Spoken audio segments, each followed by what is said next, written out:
Hey guys, I'm Rita, and in this episode I will show you how you can upload support documents like supplier invoices or bills on QuickFile accounting software and attach at a later time if required.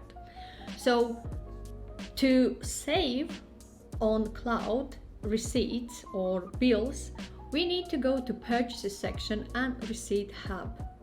Here, to save for later, click on Browse, and for example, I have a rent bill.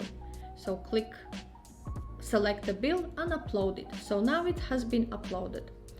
Once a purchase has been recorded at a later time, for example here, there is no attached support document yet. So let's click on this purchase.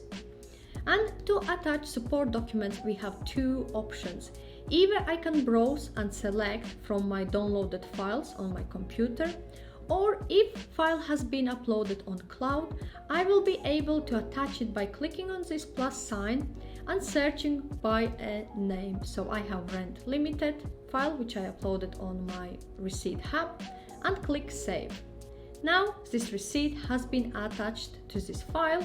So if I go to Purchases, there's support document attached here. And if I go to my Receipt Hub, rent has been recorded and allocated to this transaction on QuickFile accounting software. So in this episode, I showed you how you can upload support documents like in Receipt Hub or directly to a supplier invoice once it's recorded on QuickFile accounting software.